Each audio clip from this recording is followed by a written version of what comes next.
व्याख्यानमालेचे आणि त्याची जी कार्यकारी समिती आहे त्यांचे मी आभार मानतो.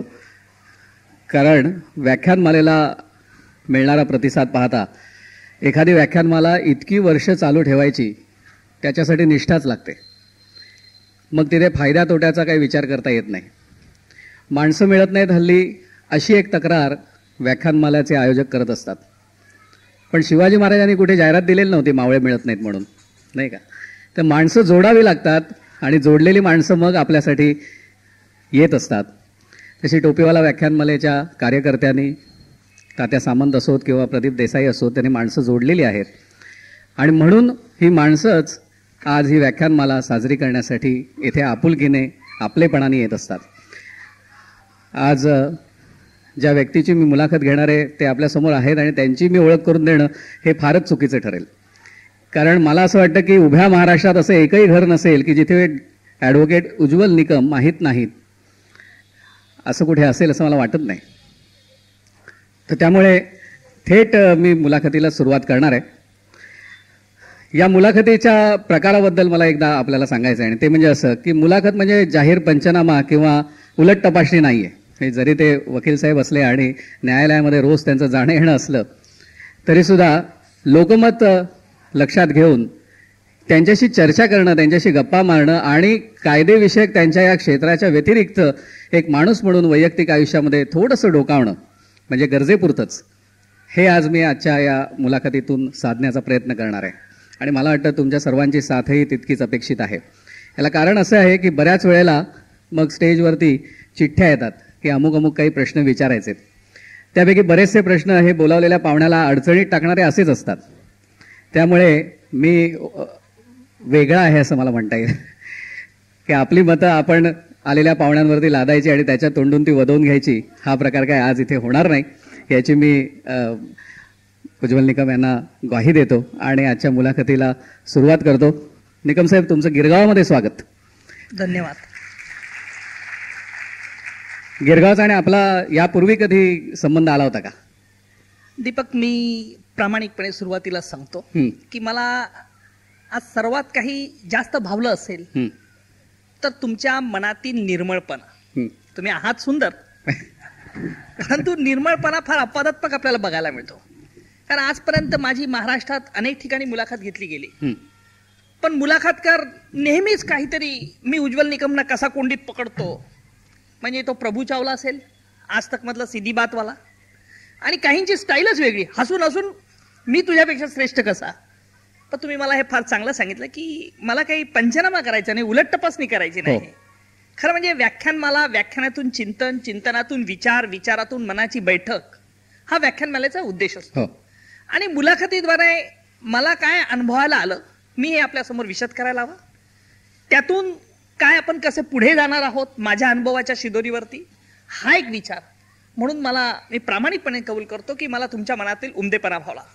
तुमचा पहिला प्रश्न असा होता की गिरगावाचा तुमचा कधी संबंध आला का? गिरगाव मला फक्त शाळेमध्ये शिकत असताना एकच माहीत होतं. म्हणजे तसं माझं शिक्षण सर्व जळगावला झालेलं आहे. आजही मी जळगावलाच राहतो. परंतु गिरगावला बुक स्टॉल्स, पुस्तकं काही असली घ्यायची तर गिरगावला इथे चांगली पुस्तकं मिळतात. जसं वकील झालो तसं NM त्रिपाठी प्रकाशन्स आणि अशा अनेक गिरगावामध्ये जी बुक स्टॉल्स आहेत जुनी मराठी आणि एक मराठी भाषिकांची वसाहत हे नेहमीच मी या दृष्टिकोनातून गिरगावाकडे बघत असतो. तुम्ही आता उल्लेख केलात तुमचं राहणं अजूनही जळगावमध्ये आहे. बालपण अर्थातच तुमचं जळगावमध्ये गेलेलं आहे. माझ्या मनामध्ये असं येतं की आपण लहानपणी खूप गोष्टी ठरवतो की आपण मोठेपणी अमुक करायचं, तमुक करायचं वगैरे वगैरे. तुम्ही लहानपणी असं खरंच ठरवलं होतं का की आपण वकील व्हायचं? नाही, वकील व्हायचं मी तर अजिबात ठरवलं नव्हतं. बरं. किंबहुना मी असं म्हणेल की वकील होण्याची माझी इच्छा अजिबात नव्हती. बरं. कारण म्हणत असाल तर लग्नाच्या मार्केटमध्ये वकिलाचा फार भाव डाऊन असतो. पण तुमच्या घरामध्ये तुमचे वडीलही या क्षेत्रात? आमचे वडील बॅरिस्टर होते. वकील आणि बॅरिस्टर मध्ये परत फरक आहे. आणि जुन्या काळचे बॅरिस्टर होते. परंतु ज्या वेळेला तसा मी शिकत असताना आईची इच्छा वेगळी होती, मी डॉक्टर व्हावं. माझी इच्छा आईची इच्छेकडेही नव्हती परंतु कुठेतरी वेगळ्या ह्याच्यात जावं अशी एक मनात मधून प्रकाशाने इच्छा होत होती. परंतु वडिलांची इच्छा होती आणि वडिलांच्या इच्छेखातर मी वकिलीत व्यवसाय. पण मग वकील समजा झाला नसतात तर कोणता व्यवसाय पत्करायला आवडलं असतं अधिक? हे आज सांगणं तसं कठीण आहे कारण जर तरचा प्रश्न आहे हा. परंतु निश्चित मला एकच असं काहीही व्हायचं होतं की जेणेकरून मी असं काहीतरी काम करेल किंवा केलं पाहिजे. ही मनातली लहानपणापासूनची ईर्ष्या. कदाचित माझा जन्म हनुमान जयंतीला झाला असल्यामुळे माझ्या मनामध्ये ते लहानपणापासूनचे भयंकर विचार असतील. हनुमानाचे भयंकर विचार असं मी म्हणणार नाही, परंतु कुठेतरी एक आपल्या नावाप्रमाणे आपण काहीतरी केलं पाहिजे हे लहानपणापासून वाटत होतं. काही वेळा वाटत होतं की आपण संधी अधिकारी झालं पाहिजे, काही वेळेला असं वाटत असं की नाही आपण पोलीस झालं पाहिजे. लहानपणी ती पोलिसाची प्रतिमा डोळ्यापुढे असायची. शिट्ट्या मारतो, सगळ्या गाड्या थांबतात, केवढे सगळेजण घाबरतात. पण हल्ली बघितल्यावर परिस्थिती उलटी वाटते. इथे आपले म्हणजे काय म्हणतात ते सुरक्षा रक्षकही आलेले आहेत. हरकत नाही ना, नाही मी तसं खुल्लम खुल्ला बोलणार आहे.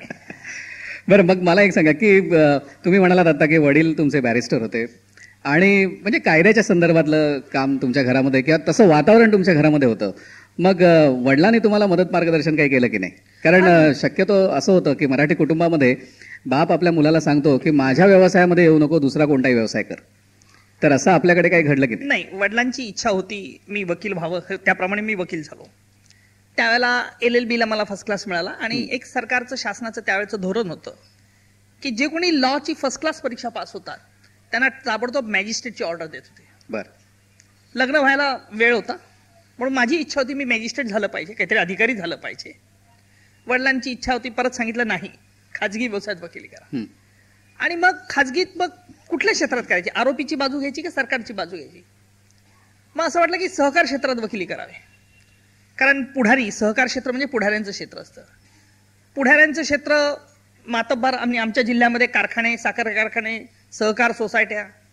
एक विचार मनात असा आला की आपल्याला लवकर पैसे मिळायला हवेत आणि पुढाऱ्यांचे खिसे गरम असतात, आपल्याकडे त्यांच्यामध्ये ईर्ष्या असते आणि त्यामुळे निवडणुका लागल्यात, सहकार निवडणुका, बँकेची असो, साखर कारखान्याची असेल, मी मुलाखत देत असेल की ही निवडणूक बेकायदेशीर कशी होणार आहे. आणि जे पडलेत ते नेहमीच माझ्याकडे यायचे ह्या मुलाखतीद्वारे. बरं. आणि मग असं, परंतु एकदा असं झालं, मी सहकार क्षेत्राला का कंटाळलो तेही सांगून टाकतो इथेच, की मी एकदा सहकार न्यायालयामध्ये मी एक मोठा एका साखर कारखान्याच्या निवडणूक झाली होती. साखर कारखान्याची निवडणूक झाल्यानंतर त्या चेअरमनचं संपूर्ण पॅनल निवडून आलं आणि त्यात माझे 2 मित्र, एक होता इंजिनियर, एक होता डॉक्टर, दोघे निवडून आले होते. परंतु ह्या दोघांना काहीतरी आमूलाग्र सहकार क्षेत्रात बदल घडवायचा होता. चेअरमन जुन्या वळणाचा म्हातारा मनुष्य होता आणि हे दोघी नेहमीच त्या चेअरमनला त्रास देऊ लागले, म्हणजे कायदेशीर त्रास, की बुवा हे कसं काय, ही खरेदी कसं काय, टेंडर का नाही मागवलं. त्या चोरमनचं डोकं फिरलं, चेअरमनचं डोकं फिरलं आणि नकळत चांगला शब्द केला. मग त्या चेअरमनने यांना डिस्क्वालिफाय, काढून टाकण्याचं ठरवलं आणि त्याने काढूनही टाकलं, अजेंडाच पाठवले. हे दोघेही माझ्याकडे आले, आम्हाला म्हणे मीटिंगचे अजेंडा येत नाही, आम्ही काय करायचं? म्हटलं तुम्हाला अजेंडा मिळालेत का? म्हणे आम्हाला मिळालेच नाही, आम्ही मिटिंगला गैरहजर राहिलो. मी त्यांना एक नोटीस पाठवली कारखान्याला, किंवा तुम्ही आमच्या संचालकांना अजेंडा पाठवत नाहीयेत, कारण का? त्यांनी सांगितलं की तुमचे क्लायंट्स, पक्षकार हे कारखान्याच्या 3 सभांना, संचालकांच्या सभांना सतत गैरहजर आहेत, म्हणून त्यांचं संचालक पद कारखान्याच्या पोटनियमानुसार आपोआप संपलेलं आहे. कारण कारखान्याचा पोटनियम होता, जर डायरेक्टर, संचालक हा 3 सभांना सतत गैरहजर असेल तर ते पद आपोआप संपुष्टात येतं आणि म्हणून आम्ही त्यांना काढून टाकलेलं आहे. प्रश्न मुळात असा होता की यांना अजेंडाच पाठवले नव्हते, म्हणजे राहणार कसं? मी म्हणलं काळजी करू नका, हा पोटनियमन हा कायद्याच्या विरोधात आहे, अल्ट्रा व्हायरस आहे. ते म्हणाले कसं? त्यांना समजून सांगितलं. आम्ही सहकार न्यायालयात दावा दाखल केला. मी भला दीर्घ युक्तिवाद केला, 1 दिवसभर. कोर्ट आवार गच्च भरलेलं होतं, कारण माझे 2 लोक, त्यांचे गावातील लोक, हजारो लोक ऐकायला होते तिथे. आणि ऐकल्यानंतर दुसऱ्या दिवशी न्यायालयाने निकाल दिला की उज्ज्वल निकम यांच्या बाजूने निकाल लागलेला आहे, 2 संचालक पूर्ववत कामावर राहतील, त्यांना अडथळा आणले. मला वाटलं वा, छान झालं. माझ्या त्या 2 मित्रांनी त्यांच्या गावी पार्टी ठेवली. पार्टी म्हणजे सुकी पार्टी परत. आणि मग ही पार्टी ठेवल्यानंतर मी जायला निघालो. माझं लक्ष, ठीक आहे मित्र जरी होते तरी मी व्यवसाय करत होतो, माझं लक्ष फीच्या पाकिटाकडे होतं. शेवटी त्यांचा PA आला आणि म्हणाला, साहेब हे साहेबांनी पैसे दिलेत. म्हटलं ठीक आहे ठीक आहे. मी विचारलं नाही किती आहेत, पाकिट गच्चच दिसत होतं, म्हणजे निश्चित जास्त असतील. पण तो त्यानंतर जे बोलला ते मात्र मोठं धक्कादायक होतं. तो PA असं म्हणाला की बरं झालं आमचे साहेब साहेबाला भेटले होते, नाही तर दुसरी बाजू भेटण्याच्याच तयारीत होती. म्हणजे जो निकाल लागला हा माझ्या अक्कल हुशारीने लागलेला नव्हता, तर माझ्या पक्षकारांच्या अक्कल हुशारीने लागला होता. भेटले म्हणजे लक्षात आलं ना? लक्षात. हो. मग तेव्हा म्हटलं की आपण हा युक्तिवाद करून काही फायदा नाहीये. मग फौजदारी क्षेत्रात आलो. फौजदारी क्षेत्रात पुन्हा आरोपी का सरकार. मग असं लक्षात आलं की गुन्हेगारीचा प्रस्त वाढत आहे. आपण असं काहीतरी केलं पाहिजे की गुन्हेगारांना आपली भीती, आपली दहशत गुन्हेगारांना वाटली पाहिजे. आणि मग मी सरकारचं वकील व्हायचं ठरवलं. पण मग आता जसं तुम्ही म्हणालात की वकिली व्यवसाय हाच असा लग्नाच्या बाजारामध्ये डाऊन मार्केट आहे, मग तुमचं अप मार्केट कसं काय झालं? नाही, अप मार्केट असं सहजासहजी झालं नाही. बरं. कारण असं मी सायन्सचा विद्यार्थी, वस्तुनिष्ठ माध्यमातून वस्तुनिष्ठ घेतलेला शोध म्हणजे विज्ञान, ह्या प्रणाली मानणारा मी. लॉ कॉलेज सकाळचं असायचं आणि मग काहींना पाहिल्यावर कविता सुचते, काहींना संतापून कविता सुचते, काहींना प्यायल्यावर कविता सुचते. पण मला मात्र वडिलांच्या इच्छेखातर रागाने लॉ कॉलेजला यावं लागलं म्हणून कविता सुचू लागली. बर, म्हणून दाखवू? नाही, ती म्हणायचीच आहे आपल्याला. म्हणजे आताही तुम्ही जरी सादर केली तरी मला चालणार आहे. नाही, विनोदाने मी म्हणालो, मी तसा काही कवी बिवी नाहीये. परंतु ज्या मनामध्ये ज्या वेळेला ते द्वंद्व होतं, म्हणजे काही वेळेला माणसाच्या मनामध्ये आपल्या मनासारखं जर इप्सित झालं नाही, साध्य झालं नाही, तर माणसाला ही जी इच्छाशक्ती असते, विचारशक्ती असते, तिला अनेक कंगोरे असतात. मी नेहमीच म्हणत असतो की देव कुठे? आपला विचार, आपली विचारशक्ती ही दैवी शक्ती आहे. आपण पॉझिटिव्ह विचार करा, पॉझिटिव्ह कामं होत असतात. रामदेव बाबासारखी त्याला योग विद्या लागत नाही. दीपक, तुमची माझी भेट झाल्यानंतर आज मी 2 मिनिटात ताडलं की हा मनुष्य कसा असावा. तुम्हाला आम्ही पाहिलेलं आहे टीव्हीवरती, सह्याद्रीवरती. परंतु दीपक बाहेर जसा गोरा गोमटा दिसतो तसा मनातून आहे का? मला जरा जपून, नाही जरा बरं बोलावं, माझं जरा नाव आहे. मी चांगलं असं मी वस्तुनिष्ठ अनालिसिस करून सांगतोय. हे अनालिसिस तुम्हाला माझ्याबद्दल करता येऊ शकतं. मी तो मंत्र तुम्हाला आज देतोय. क्या बात. तर असं की हे आपल्याला सहज येऊ शकतं. काय माणसाची प्रवृत्ती, माणसाचे विचार त्यातून आपण जाणू शकतो. ज्याला मी फारसा काही असा आस्तिक आहे नास्तिक आहे अशातलाही भाग नाही. पण बोलण्याची चाल, बोलण्याची ढब, चालण्याची पद्धत, आवाजातला लयबद्धता याप्रमाणे आपण ओळखू शकतो की ही व्यक्ती कशा प्रकारची असावी. सांगण्याचं तात्पर्य असं की ज्यावेळेला मी संतापणे लॉकडे इथे आलो, मी पहिली कविता केली असेल तर बायको कुणाला म्हणावं. जी डोळे लावून बघते ती असते त्याची दासी, जी डोळे चोरून बघते ती असते त्याची प्रेयसी, आणि जी डोळे फाडून बघते ती असते त्याची बायको. मला कळत नाही आपण टाळ्या एवढे का वाजवत आहेत. नाही, ती पुरुष मंडळी वाजवत. हा, नाही, पुरुष त्यांच्या घरचे सौ आलेले दिसत नाही आज. मी अनायशा म्हणू शकतो कारण सौ निकम नाहीयेत, पण ते तुमचा दाखला देऊ शकतात. त्याच्यामुळे ज्यात लवकर डाळ शिजते त्याला म्हणतो साधी, ज्यात लवकर डाळ शिजते त्याला म्हणतो आपण प्रेशर कुकर. ज्यात उशिरा डाळ शिजते ती असते साधी शेगडी, आणि जिच्या पुढे कधीच डाळ शिजत नाही ती असते त्याची बायको. क्या बात. कविता बरीच मोठी आहे. लग्न झाल्यानंतर माझ्या कवितेचा सूरही बदलला, नूरही बदलला. न्यायालयामध्ये देवाशपथ म्हटलं जातोय. मला लग्न झाल्यानंतर पत्नीने पहिला प्रश्न विचारला की का न्यायालयात तुम्ही तुमचा साक्षीदार येणारा हा शपथ घेतो, देवाशपथ सांगतो, म्हणजे तो खरंच बोलतो का, आणि तुमची तशी खात्री असते का तो खरं बोलतोय? म्हटलं सांगू? म्हण नाही, सांगा. मी थोडा त्या कवीच्या मूडमध्येच होतो. लग्न नुकतंच झालेलं होतं.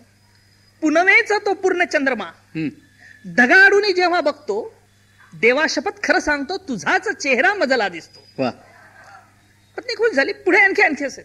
सांगण्याचं तात्पर्य असं की लग्नाच्या बाजारात ज्याला कवडीची किंमत नाही, कुणा मुलीला आपला नवरा वकील होणं संमत नाही, पैसा अडका मान मराताप सारं आज काही मिळतं.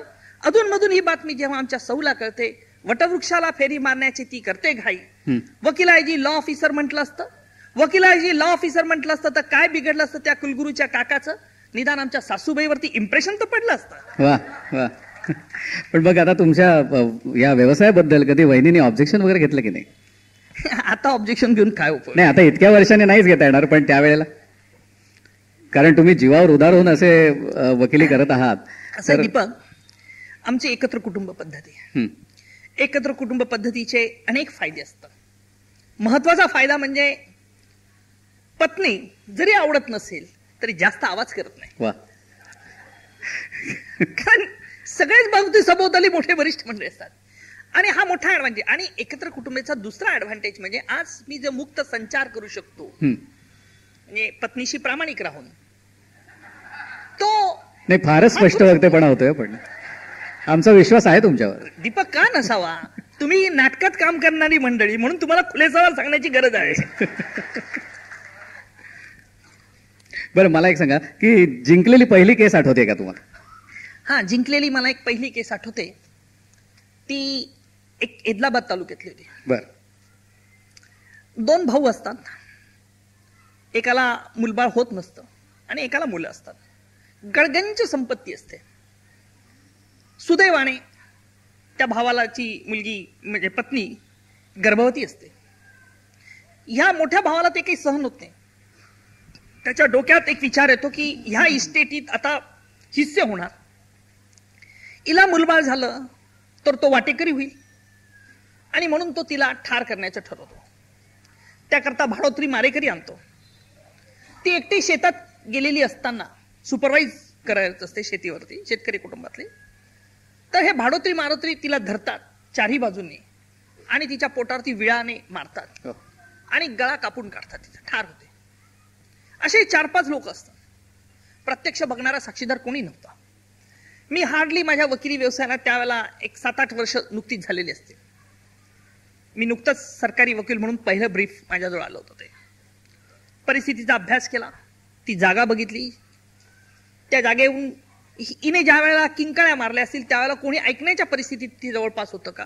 कोणी नव्हतं. मग काय करायचं?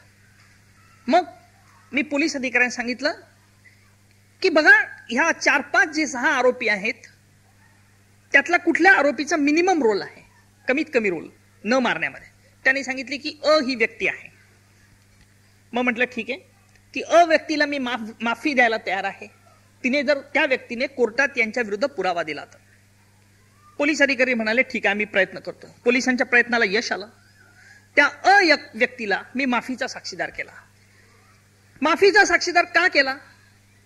ज्या ज्या वेळेला असे प्रश्न येतात त्यावेळेला मी प्रॅक्टिकल विजडम या तत्वाचा अवलंब करत असतो. प्रॅक्टिकल विजडम म्हणजे काय? की काट्याने काटा काढला पाहिजे. बरं. इंग्रजीमध्ये म्हण आहे, set a thief to catch a thief. चोराला पकडण्यासाठी चोराला पाठवा. आणि संस्कृत मध्ये असं म्हटलंय की सर्वनाशे समुत्पन्ने अर्धम त्यजती पंडिताः. ज्या वेळेला सर्वनाश होण्याची वेळ आली असते त्यावेळेला शहाणा माणूस अर्ध आपल्याजवळचं सोडून देत असतो. याच्याने हा पहिला प्रयोग मी त्यावेळेला केला आणि त्या केसमध्ये शिक्षा झाली. मग मी अनेक खटल्यांमध्ये माफीचे साक्षीदार वेगवेगळ्या ठिकाणी केलेत. काही माझ्या व्यावसायिक बंधूंनी टीका केली की उज्ज्वल निकम माफीचा साक्षीदार करतात. मी करत नसतो, न्यायालय माफी देत असतं, मी मार्गदर्शन करत असतो. याचा फायदा असा होतो की जर 5 सुटून जात असतील तर 1 सुटला मला चालेल, पण 4 मला अडकवता येतं. आणि म्हणून अशा रीतीने तो पहिला खटला मी जिंकला होता. त्यावेळेला सगळ्या स्थानिक वृत्तपत्रात, अर्थात जळगावच्या पहिल्याच पानावरती आमची छबी आली होती. आणि मग माझे मुलाखती, इंटरव्ह्यूज, माझं वेगवेगळं त्यावरचं भाष्य, मला वाटलं की यस, आपण काहीतरी आहोत. पण मग असं सगळं व्यवस्थित चाललेलं असताना, म्हणजे आता तुम्हाला पत्नी मिळालेली आहे, नावही तुमचं व्हायला लागलेलं आहे, आणि मिळाली आहे म्हणजे तुम्हाला असं वाटत होतं का मिळणार नव्हती? नाही, मिळाली म्हणजे आता तुम्ही मिळवली असं म्हणूया. हवं नाही. अरे बाबा, आमचं त्यावेळी वयात, मला माहित नाही तुमचं वय काय, पण आमच्या वेळेला आई वडील सांगतील ती पसंत, चॉईस नव्हताच. हल्लीच्या मुलांना तुम्हाला मुलगा आहे का मला माहित नाही, परंतु मला मुलगा आहे.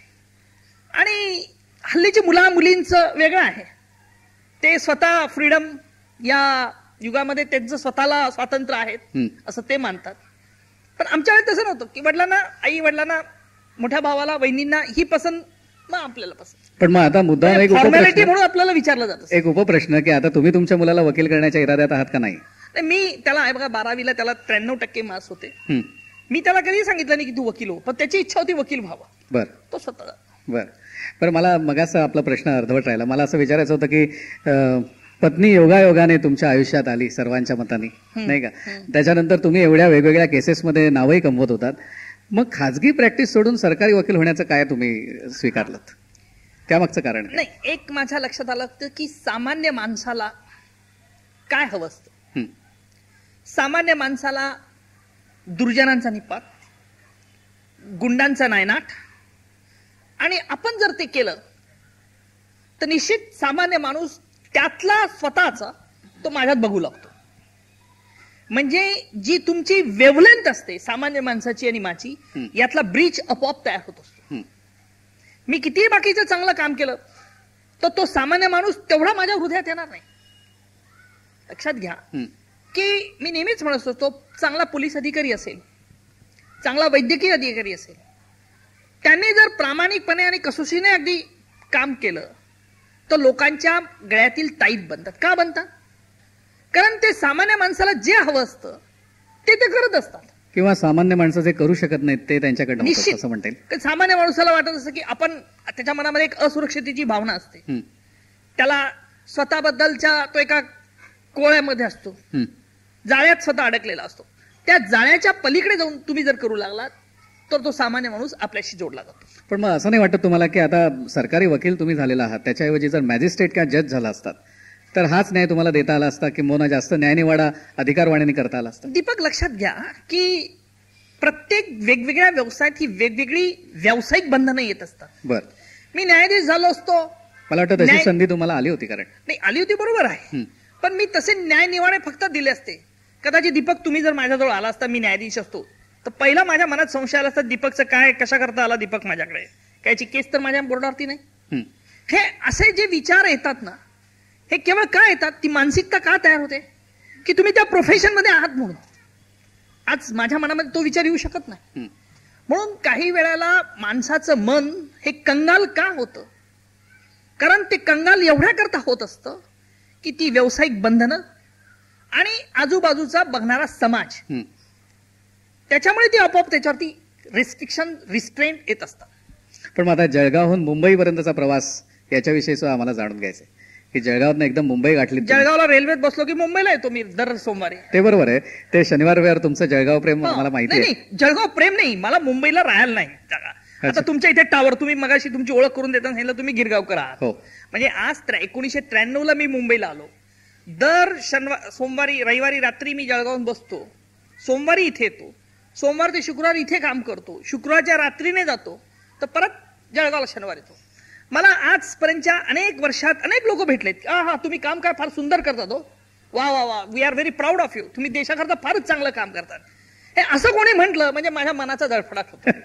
अरे तू नुसतं चांगलं म्हणून तू काय करू शकतो हे सांग माझ्याकरता. आता तुम्ही इथे टावर बांधणार आहे, मला माहित नाही कोण बांधणार आहे, पण तुमची संस्था बांधणार आहे.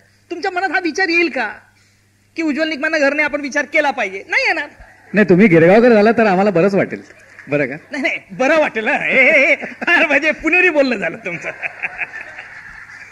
शेवटी काय की तुमच्या बाजूला बसल्यामुळे थोडा तरी एक वकिली वाढ पुणेरी नाही, मी खास जळगावकर. खानदेशी. आणि नाही, खानदेशी पेक्षा जिथे महाराष्ट्रात हायएस्ट टेम्परेचर असतं, आमच्या बोलण्यातून वागण्यातून नेहमीच तुम्हाला दाहकता आणि स्पष्ट वक्ता जाणार. बरं, पण तुम्ही छान बगल दिलीत की जळगाव पासून मुंबई पर्यंतचा येण्याचा जो प्रवास, म्हणजे तो रेल्वेचा नव्हे तर व्यावसायिक प्रवास कसा काय झाला, अडचणी कशा आल्या की नाही? 1993 ला मी इथे आलो. माझी नियुक्ती, मी एक नाशिकला एक दहशतवाद्यांचा खटला चालवत होतो. कल्याण लोकल रेल्वे बॉम्बस्फोट आपल्याला फार पूर्वी माहिती असेल, भाऊबीजीच्या दिवशी लोकल मध्ये बॉम्बस्फोट झाला होता. त्यावेळेला सिख टेररिस्ट मुवमेंट फार चालू होती. खलिस्तान कमांडो फोर्स यांनी तो स्फोट घडवला. त्या केसचं मी प्रॉसिक्युशन बघत होतो नाशिकला ताडा कोर्ट होतं.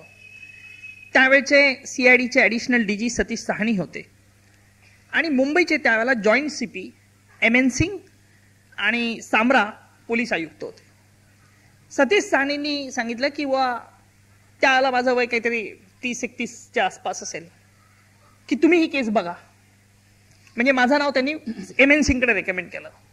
MN सिंगनी मला मुंबईला बोलवलं की हा 93चा बॉम्बस्फोट झाला आहे, संजय दत्त याच्यात आरोपी आहे, इतके आरोपी आहे आणि आम्ही एवढे गुन्हेगार शोधून काढलेले आहेत आणि आमचं मुंबई पोलीस म्हणजे स्कॉटलंड यार्ड सारखं आहे. MN सिंग मला सांगत होते. मी जळगावातून पोलीस आयुक्त कार्यालयात पहिल्यांदाच गेलो. मी असं बघत होतो, काय मुंबईला माझा यायचा प्रसंग कधीच नव्हता आणि मुंबईचं सगळंच वातावरण मला अपरिचित होतं. मुंबईचे पोलीस अधिकारी त्यांनी मीटिंग बोलवली, सगळे इन्स्पेक्टर, सिनियर इन्स्पेक्टर ते 50-70 क्राईम ब्रांच आलेत आणि त्यांचं ओळख माझी करून दिली की हे उज्ज्वल निकम आपण जळगावून आणलेत. सगळ्या सिनियर पोलीस अधिकाऱ्यांच्या मनात एक भावना डोळ्यातून जी मला जाणवत होती की हे कोण गावावरून आणलेला मनुष्य आहे, हा काय चालवणार, हा काय शिकवणार आम्हाला, हे साहजिक आहे. त्यांचे काही चुकलं असं मी मानणार नाही, कारण त्यांना माझं कधी नाव ऐकलं नव्हतं. जळगावहून मी प्रथमच मुंबईला त्या दिवशी येत होतो. साधारणतः 12 मार्च 1993 बॉम्बस्फोट झाले. मला साधारणतः जून 93 मध्ये त्यांनी बोलवलं होतं. आणि मग मी आल्यानंतर त्यांना जरा मी थोडंसं माझ्या पद्धतीने त्यांना सांगायला लागलो की बाबा, तुम्ही स्कॉटलंड यार्ड म्हणवतात, तर तुम्ही चुकला कुठे आहात, याचे परिणाम काय होऊ शकतील, खटला चालवताना काय विचार केला पाहिजे, दुर्गामी प्रयत्न काय होतील, नुसता एकटा संजय दत्त हलवून उपयोगाचं नाहीये. आणि अशा रीतीने हे झाल्यानंतर मग 93चा बॉम्बस्फोट आम्ही यशस्वीपणे चालवला. तुम्हाला अडचणीत टाकणारे प्रश्न मी विचारणार नाही असं मी तुम्हाला वचन जरी दिलेलं असलं तरी एक छोटासा प्रश्न विचारावा असं वाटतो की अशा केसेसमध्ये सामाजिक किंवा राजकीय दबाव काही प्रमाणात तरी येत असतो का? बघा, दबाव लक्षात घ्या, मी असा कधी दावा करणार नाही. आपण दडपण म्हणूया, मानसिक दडपण. बघा, मनुष्य स्वभाव आहे जो तो एनकेन प्रकारे प्रयत्न करत असतो की आपण कसं अप्रोच व्हावं, कशा रीतीने, कोणत्या पद्धतीने अप्रोच व्हावं. प्रत्येकाचे मार्ग वेगवेगळे असतात. तुम्हाला जर म्हणजे हा प्रश्न जर तुमचा या अनुषंगाने असेल, संजय दत्तच्या बद्दल असेल, म्हणूनच विचारतोय की प्रेक्षकांच्या गळ्यातला ताईत असणारा एखादा नट, त्याच्या विरुद्ध आपण खटला लढतोय आणि मग तो विरोधामध्ये गेल्यावरती काहीतरी वेगळं चित्र होऊ शकतं, तर असं नाही का काही दडपणाला मानसिक? असं आहे की त्याही वेळेला आणि काव्यामध्ये मला जर म्हणायचं असेल तर नेता असो की अभिनेता असो, नेता असो की अभिनेता असो, न्याय देवता बघत नाही, खोटी गांधीगिरी करून केलेलं पाप धुतलं जात. क्या बात, क्या बात, क्या बात. आणि म्हणून समोरची व्यक्ती कुठली आरोपी आहे, मी तुमच्या मूळ प्रश्नाला बगल देत नाही, समोरची व्यक्ती कुठल्या याच्यातली आहे याकडे माझं कधीच लक्ष नसतं. फक्त कायद्याच्या भाषेत त्या व्यक्तीने गुन्हा केला आहे की नाही, त्या संदर्भात पोलिसांनी केलेले पुरावे हे सफिशियंट आहेत की नाही, आणि त्या पुराव्यांच्या आधारे गुन्हेगाराला शिक्षा होऊ शकते की नाही, हा एक भाग. तुमचा जो मूळ प्रश्न आहे की तुमच्यावर कोणी दडपण आणलं की नाही, लक्षात घ्या की ह्या कलियुगामध्ये मनुष्य स्वभाव असला हा असा झालेला आहे. आणि मगाशी म्हटल्याप्रमाणे की प्रत्येक जण स्वतःची मान वाचवण्याकरता एनकेन प्रकारे प्रयत्न करीत असतो. या प्रयत्नांना तुम्ही किती दाद द्यायची, कदाचित मी तुम्हाला जर याचं अधिक स्पष्टीकरण करून सांगितलं तर तुम्हाला आणि ऑडियन्सला वाटेल किंवा यू आर अ ग्रेट, आणि मला ही सहानुभूती नकोय.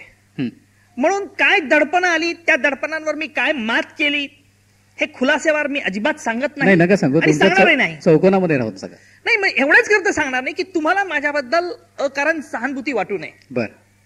आणि ह्याच ही जर सहानुभूती वाटायला लागली तर मग मी माझ्या कर्तव्यापासून काही वेळेला चुकू शकतो. लक्षात घ्या की मी नेहमीच म्हणत असतो, या महाराष्ट्रात अनेक माणसं मोठी झाली त्यांच्या कार्यपद्धतीने, महाराष्ट्रात काय भारतात काय, परंतु प्रसार माध्यम आणि आपण मुलाखतकारांनी त्यांना असं काही आडवं तिडवं विचारून त्यांनी काय चांगलं कामगिरी केलेलं आहे त्याचा डोंगर उभा करून त्या व्यक्तीला असं वाटतं मी म्हणजे काय, अहम म्हणजे काय, आणि मी पण ज्याचे पक्व फळावरी सहजपणाने गळले हो, जीवन त्याला कळले. बोरकरांचं एक सुंदर कवितेतलं वाक्य. तर हा अहमपणा आपोआप अशा रीतीने पेटविला जातो. म्हणून हा अहमपणा मला कुठेही येऊ द्यायचा नाही, हे मुद्दाम मी नम्रपणे सांगू इच्छितो. आणि छोडो बातो क्या काही होत नाही. अशी एखादी केस जिंकल्यानंतर जिथे महाराष्ट्रामध्ये कौतुक होत असतं त्यावेळेला पहिल्यांदा कोणाची आठवण येते? वकील म्हणून तुमच्यावरती? वकील म्हणून माझ्या आईची मला प्रथम आठवण येते, कारण माझी आई नेहमीच, शी इज रनिंग नाव 84-85, पण नेहमीच बघत असते, बोलत असते, मला सांगत असते की बाबा तू असं स्टेटमेंट चॅनलवर बोलू नको, कारण तिला माहिती की हे चॅनलचे स्टेटमेंट पाकिस्तानमध्ये ऐकले जातात. मी परवा ज्या कॉन्फरन्सला गेलो तेव्हा पाकिस्तानची माझ्या त्या प्रतिनिधीची ओळख झाल्यानंतर तो yes yes we have heard about you lot of things. म्हणजे मला वाटलं माझी कॉलर टाईट आहे. मी हे घरी जेव्हा आईला सांगितलं, आई म्हणे अरे तू कशाला ओळख दिली तुझी, ते तिकडनं काय करते, म्हटलं काही करू शकत नाही, आणि जे तुमच्या प्रारब्धात असतं ते होत असतं. सांगण्याचा उद्देश असा की सर्वात प्रथम मला आठवण येत असेल किंवा वाटत असेल तर आईची. कारण असं आहे की आईचं किती आई वयाने असले, आईला किती मुलं असले तरी जो मुलगा बाहेर असतो त्या मुलाबद्दल आईला नेहमीच माया, काळजी हेच. अर्थात पत्नीला काळजी तेवढीच असते, तो प्रश्न नाही, पण आईचं अफेक्शन हे वेगळंच असतं. खरंय. एखाद्या वेळेला असं झालंय का की तुम्ही केसचा निकाल तुमच्या बाजूने लागला, सगळे पुरावे वगैरे सगळे तुमच्या बाजूचे आहेत, त्यामुळे निकाल तर लागला, परंतु निकाल लागल्यानंतर असं जाणवलं की आरोपी हा मुळामध्ये आरोपी नाहीच आहे, तो निर्दोष आहे, तर असं कधी घडलंय का तुमच्या बाबतीत? असं एका खटल्यात घडलंय की ज्या आरोपींना जन्मठेपेची शिक्षा झाली ते त्या खटल्यातील त्यांनी गुन्हा केला नाही असंच मला एका पोलीस अधिकाऱ्याने सांगितलं. आता ते कितपत खरं खोटं मला माहिती नाही, पण असं एका खटल्यात मला, अर्थात हे जेव्हा मला सांगण्यात आलं त्यापर्यंत खटल्याचा निकाल लागून गेला होता, पुरावा संपलेला होता. हे खरं होतं का खोटं होतं हे प्रत्यक्ष मी शहानिशा करू शकत नव्हतो, कारण येणारा पुरावा हा माझ्या दृष्टीने एक आधार असतो. त्या पुराव्याच्या टेस्टवरती त्या गुन्हेगाराने गुन्हा केला आहे की नाही. पण मग अशा वेळेला मनाचं काय? नाही, असं लक्षात घ्या, न कळत आपल्या हातून काही होत असेल तर थोडा वेळ आपण अस्वस्थ असतो, कारण मी किती झालं तरी संवेदनशील आहे. आणि संवेदनशील असणं, काही लोक म्हणतात की इमोशनल असणं वाईट आहे, काही जण म्हणतात की संवेदनशील असणं हे फार चांगलं आहे, कारण ते तुम्हाला जाणीव करून देत असतं तुमच्या कर्तव्याची आणि तुमच्या मनाची दिशा ते ठरवत असतं. पण अशा निश्चित काही वेळा त्यावेळेला दुःख झालं होतं, नाही असं नाही. आता तुम्ही इतक्या केसेस लढलेला आहात, मुंबई बॉम्ब ब्लास्टची केस असो किंवा आत्ताची मुंबईवर 26/11चा जो हल्ला झाला त्यावेळची केस असो किंवा राठी प्रकरण जे गाजलं होतं त्यावेळची केस असो, प्रमोद महाजन खून खटला असो किंवा खैरलांजीला जे हत्याकांड झालं त्यासारखे असो, याच्यातली सर्वात आव्हानात्मक अशी केस कोणती वाटते आपल्याला? आव्हानात्मक म्हणजे अहमदनगर जिल्ह्यातील, ज्याला आपण नगर म्हणतो, तेथील कोठेवाडी गावात दरोडा आणि सामुदायिक बलात्कार प्रकरण घडलं होतं. बरं. इथे एक 12 दरोडेखोरांची एक टोळी होती, त्यांची एक जीप होती, त्या टीमचा लीडर होता दारासिंग. सगळे हे दरोडेखोर 6-6 फूट उंचीचे होते. आतापर्यंत या दरोडेखोरांनी नगर, औरंगाबाद, पुणे ग्रामीण या भागात ठिकठिकाणी जिथे आयसोलेटेड बंगलेज आहेत, आयसोलेटेड निवांत वस्ती आहे, तेथे दरोडा टाकायचा आणि तेथील मुली, विवाहित स्त्री यांच्यावरती सामुदायिक बलात्कार करायचा. दुर्दैवाने अशा ह्या आरोपींच्या विरुद्ध कुठेही कंप्लेंट दाखल केली जात नव्हती, कारण अब्रूची बेअब्रू होईल ही भीती स्त्रियांना, आणि घरातली पुरुष मंडळी जी व्हायचंय ते होऊन गेलं, आता काय करणार, दरोडेखोर तर निघून गेलेले आहेत. परंतु कोठेवाडी येथे दरोडा टाकल्यानंतर येथेही सामुदायिक बलात्कार करण्यात आले आणि ही टोळी पकडण्यात आली. याही खटल्यामध्ये बलात्कारित स्त्रियांचे जबाब 3-3, 4-4 दिवसांनी उशिरा नोंदवलं गेलं होते, कारण तक्रारच उशिरा होती. वैद्यकीय पुरावा मॅरिड स्त्री असल्यामुळे तो देखील फार वीक पुरावा होता आणि सगळ्या या स्त्रिया घाबरलेल्या होत्या. त्यातली सगळ्यात तरुण जी विवाहित स्त्री होती तिचं वय हार्डली 24 का 25 वर्षाचं होतं आणि बाकीच्यांच्या मध्यम वयांच्या स्त्रिया होत्या. त्या गावची वस्ती अशी आहे की साधारण 1200 लोकांचं कुटुंब त्या कोठेवाडी गावात राहतं. पुरुष मंडळी ही ऊस तोडणीसाठी बाहेरच्या जिल्ह्यामध्ये जातात. घरात म्हणजे गावात फक्त स्त्रिया आणि काही म्हातारी वृद्ध मंडळी. हा दारासिंग याची टोळी आली, यांनी हे गाव हेरलं. रात्री 12:30 नंतर ते गावात त्यांनी प्रवेश केला. दरोडा टाकल्यानंतर दारासिंगने त्याच्या नेहमीच्या सवयीप्रमाणे शोध सुरू केला की स्त्रिया मुली कुठे गेल्या त्या गावातील. तेव्हा त्यांच्या लक्षात आलं की त्या गावामध्ये एक सेंटरला मध्यभागी एक वाडा होता, चिरेबंदी वाडा, दगडी वाडा. हा बंद होता, तो त्यांनी फोडण्याचा प्रयत्न केला, तो वाडा दरवाजे तुटले नाही. मग यांनी वरती गेलेत त्या गच्चीवरती. गच्चीवरून तिथून व्हेंटिलेटर्स मधून त्यांनी पाहिलं की खाली जाळ करून पाहिला की खाली सगळ्या स्त्रिया आहेत, 25-30 स्त्रिया आहेत, मुली आहेत. यांनी वरतून जळती लाकडं फेकायला सुरुवात केली. ते खाली आरडाओरडा करायला लागल्या स्त्रिया. मग त्यांनी सांगितलं दारासिंगने की तुम्ही दरवाजा उघडा, आम्ही तुम्हाला काही करणार नाही. मोहटा देवी, नगर जिल्ह्यात मोहटा देवी म्हणून एक आहे, मोहटा देवीची शपथ, तुम्हाला पीर बाबाची शपथ, तुम्ही दरवाजा उघडा, आम्ही काही करणार नाही. या उघडायला तयार नव्हत्या. त्याने दारासिंगने सांगितलं तुम्ही जर दरवाजा उघडला नाही तर वरतून आम्ही सतत जळती लाकडं खाली फेकत जाऊ, जेणेकरून तुम्ही गुदमरून खाली जळून मराल. त्यांचा जो पर्याय नव्हता, त्या एकाच म्हातारी स्त्रीने सांगितलं आम्ही दरवाजा उघडतो पण आम्हाला जाऊ द्या, आमचे दागिने तुम्हाला देतो. दारासिंग म्हणाला हो, दागिने फक्त द्या आणि तुम्ही निघून जा. त्यांनी विश्वास ठेवला, दरवाजा उघडला. दरवाजा उघडल्याबरोबर दारासिंग त्याचे सगळे साथीदार मध्ये शिरले आणि त्यांनी त्या काळ रात्री अतिशय वाईट पद्धतीने अत्याचार केला. आणि मग ते निघून गेले. फार आरडाओरड झाला. 2 दिवसांनी कळलं, कोणतरी आलं, पोलीस पाटील तिकडनं आले. 2 दिवसांनी गावात झालेला आकार कळला, सगळीकडे बोंबाबोंब झाली, सरकारकडे आरडाओरड झाला आणि मग चक्र फिरली.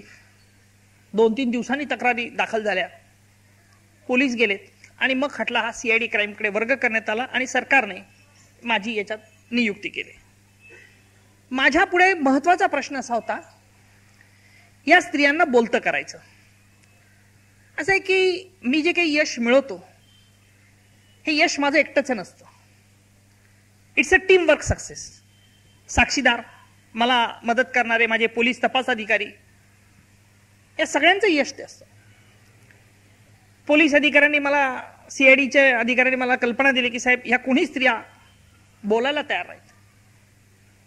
दुर्दैवाने बलात्काराच्या बद्दल कोर्टात सांगताना त्या स्त्रीला बलात्कार कसा झाला आणि बलात्कार म्हणजे काय हे सविस्तरपणे सांगावं लागतं.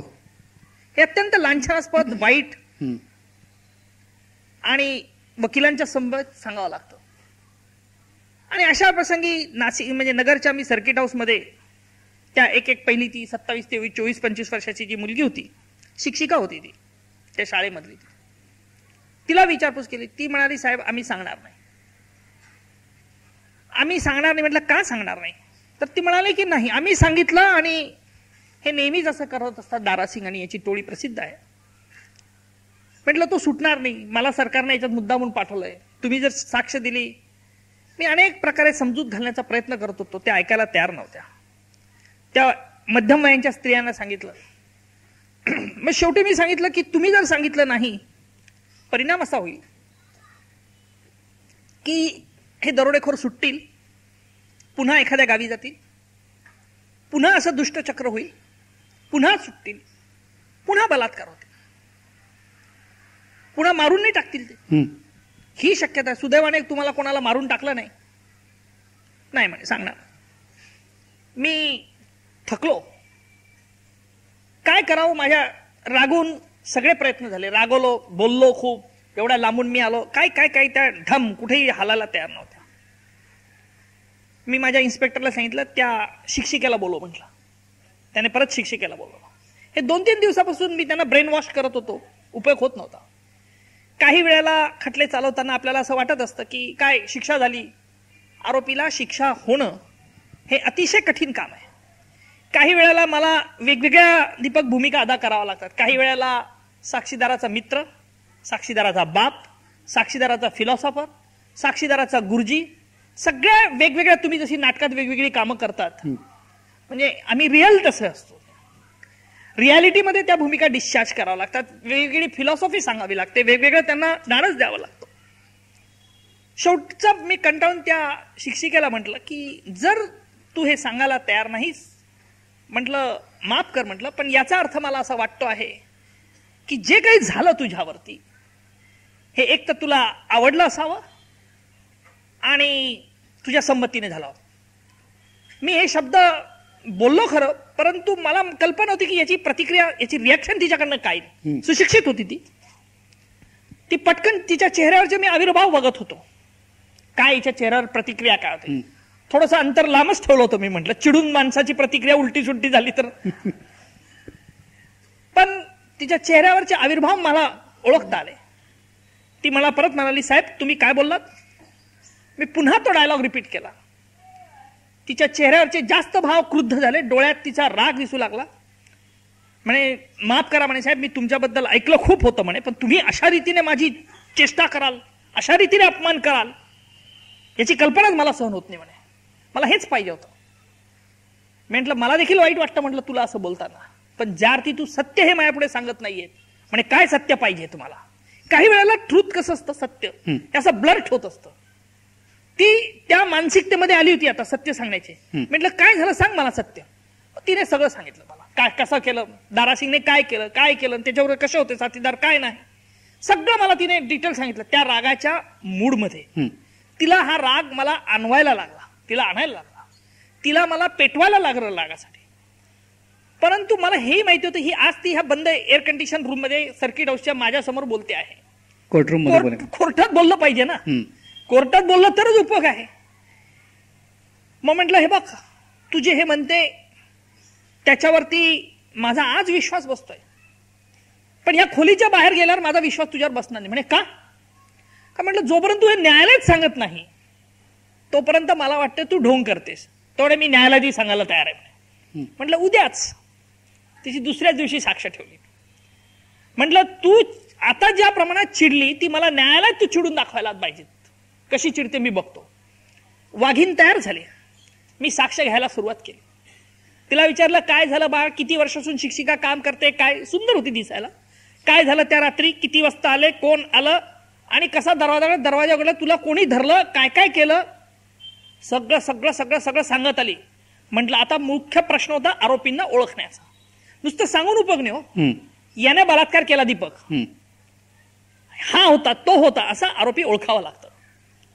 म्हटलं बाळ मला आता दाखव कोण होते ते तुझ्यावरती तीन. का तिला नावं माहिती नव्हती ना. मी नावं हे तुम्हाला, मला माहित होती नावं, कोण होते ती. म्हणाले दाखवते मी. म्हटलं कुठून दाखवतेस तू? तुम्ही सांगाल तिथून दाखवते म्हणे. म्हटलं चल जवळ चल, मग आपण जवळ जाऊन ओळखू. कोर्टाला मी परवानगी घेतली. साक्षीदार आरोपीला जवळ जाऊन ओळखायचं म्हणतो. न्यायाधीशांनी परवानगी दिली आणि आम्ही दोघं जवळ गेलो. सर्व आरोपींना ते 12च्या 12 आरोपींना उभं केलं. म्हटलं सांग मला की पहिला तुझ्यावरती अत्याचार कुणी केला. तिने एका क्षणात त्या उंच 6 फूट काळा कभिन्न, ज्याची डोळ्याची नजर तीक्ष्ण आणि भेद कशी होती, त्याच्या जवळ गेली आणि 2 त्याच्या गालफटात मारल्या. मी म्हटलं तिच्या ते धैर्य, म्हटलं शाबास. तिथल्या तिथे मी तिला शाबासकी हळू आवाजात दिली आणि कोर्टाला मी सांगितलं की हिचा संताप जो आलेला आहे हा कॉन्डक्ट म्हणून कोर्टाने नोंद करून घ्या. आरोपीला ओळखलं. संतापाने ती वेडीपिसी झाली आणि आरोपीच्या 2 मुस्कारात मारल्या. आता मी शाबास म्हटलेलं हे आरोपीने ऐकलेलं होतं. त्याने लगेच त्याच्या वकिलाला बोलवायला सुरुवात केली की साहेब इकडे या, निकम साहेबांबद्दल मला बोलायचं आहे म्हणे. ही अशी रिस्क असते. You have to invite the risk. हे माझ्या लक्षात होतं की त्याने ऐकलेलं आहे. मी ज्या क्षणी माझ्या बॉक्सजवळ आलो, साक्षी म्हणजे तिथे बसतो तिथे, त्याच्या वकिलांना मी सांगितलं की बाबा बाई फार चिडली आहे. त्याने काही ऐकलेलं नव्हतं मी शाबास म्हटलेलं. बाई फार चिडली आहे, जास्त प्रश्न विचारू नका नाही तर फजिती व्हायची. नाही मी जास्त विचारणार नाही. आणि गंमत अशी झाली, त्याचा आरोपीने सांगितलं साहेब मला यायचंय. म्हटलं हे चोप खाली व्हायस नाऱ्या. कोर्टाने सांगितलं चोप खाली व्हायस. काही वेळेला अशी दादागिरी, बॉसिंग, कायद्याचं हित जपण्याकरता, न्याय देण्याच्या भूमिकेसाठी काही वेळेला तुम्हाला हे सगळं रेटून न्यावं लागतं आणि मग सगळ्या आरोपींना मरेपर्यंत जन्मठेपेची शिक्षा झाली.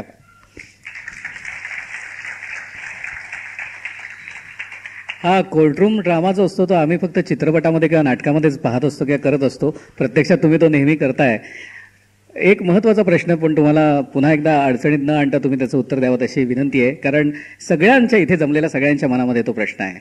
आत्ताची जी केस चाललेली आहे मी त्याचं नावही घेऊ इच्छित नाही, पण त्या केसच्या बद्दल 7 तारखेला आता निकाल आहे, त्यामुळे त्याविषयी बोलणं सुद्धा अप्रस्तुत ठरेल. तरी सुद्धा आपल्याला काय वाटतं हे आपण आपल्या शब्दामध्ये सांगा. मला कशाबद्दल काय वाटतं?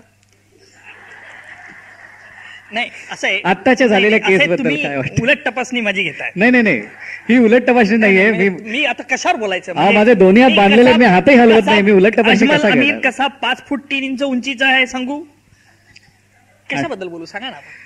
याच केसबद्दल बोलायला मला बंदी आहे, तुम्हाला बोलायला प्रश्न नाही. मला काय गंमत आहे माहिती का, की मी विचारायला सुरुवात करावी आणि नंतर मग तुम्ही नो कमेंट्स म्हणावं, यापेक्षा तुम्ही स्वतःहून बोललात तर बरोबर. मी वकील आहे, मी असं म्हणणारच नाही नो कमेंट. मी बरोबर असा बरोबर. अजमल अमीर कसाब याच्याविषयी मला ऐकून घ्यायचंय तुमच्याकडनं की या माणसाला तुम्ही आता इतक्या लांबपर्यंत आणलेलं आहे, पण कायद्याच्या त्रुटीमुळे त्याला फाशीची शिक्षा व्हावी असं लोकांना वाटत असून सुद्धा समजा जन्मठेप झाली तर ते तुम्ही तुमचं यश मानाल का अपयश? नाही, हे बघा, ह्या प्री सपोजिंग वरती मला जायचं नाहीये. प्रश्न असा आहे की 26/11 मुंबईवरती झालेला दहशतवादी हल्ला, जे लोकांच्या मनात सामान्यतः 2 प्रश्न येतात की याला फासावर केव्हा लटकवणार, याला फाशी केव्हा होणार, हा पहिला प्रश्न. आणि दुसरा प्रश्न की इतके दिवस हे खटल्याचं कामकाज काय चाललंय. अगदी बरोबर. दोन्ही प्रश्न सामान्य लक्षात घ्या. जे मी परवा न्यूयॉर्कला जेव्हा गेलो होतो त्यावेळेला मी हे ठासून सांगितलं, जिथे इंटरनॅशनल कॉन्फरन्स होती ब्रिंगिंग टेररिस्ट टू जस्टिस, ही युनायटेड नेशन्स ऑर्गनायझेशनने ठेवली होती, सिक्युरिटी काउन्सिलने. प्रत्येक देशाला याचा एक प्रतिनिधी बोलवला होता. भारताचं प्रतिनिधित्व मी करत होतो. की दहशतवाद हा जर संपायचा जर असेल तर नुसते कायदे कठोर करून चालणार नाही, तर कायदा हे बंदुकीच्या गोळीसारखं अस्त्र आहे याची जाणीव जोपर्यंत गुन्हेगाराला होत नाही तोपर्यंत कायद्याची भीती गुन्हेगाराच्या मनात निर्माण होत नाही. ही भीती वाटून देण्याकरता अजमल अमीर कसाब याच्याकडे नुसतं आपलंच लक्ष नाही तर संपूर्ण जगाचं लक्ष आहे. आपला देश लोकशाही प्रधान देश आहे. प्रत्येक आरोपीला बचावाची संधी कायद्यानुसार द्यावी लागते, कोणी का आरोपी असेल. अजमल अमीर कसाबचा खटल्याचं कामकाज आम्ही 1 वर्षाच्या आत संपवलं आहे. न्यायालयातलं त्याची सुनावणी देखील आम्ही 3 ते 3.5 महिन्यात पूर्ण केलेली आहे. प्रश्न असा आहे की याचं पुढे काय होणार. कायदेशीर जे मार्ग आहेत ते त्याला योजना येते, त्याला संधी मिळतेच. प्रश्न अजमल अमीर कसाबचा नाहीये. प्रश्न आहे की ज्यांनी अजमल अमीर कसाबला पाठवलं, ज्या शक्ती भारताच्या विरुद्ध सतत काम करताय, विशेषतः दहशतवादी संघटना. अजमल अमीर कसाब हे त्याचं प्यादा आहे.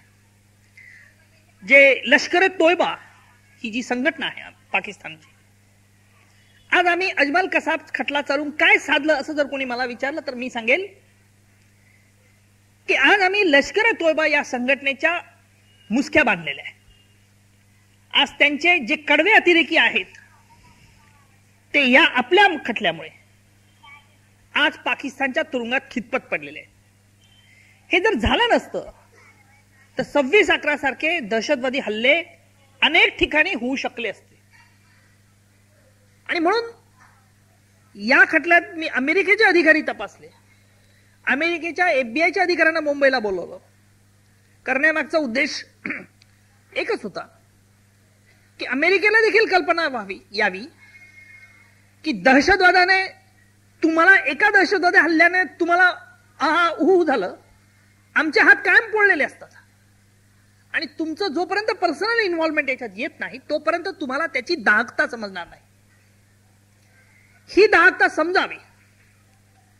आणि म्हणून या खटल्यात भारताशी युद्ध केल्याचा आमचा जो आरोप होता तो खालच्या न्यायालयाने मंजूर केलेला आहे. उच्च न्यायालयाचा निर्णय 7 फेब्रुवारीला आहे.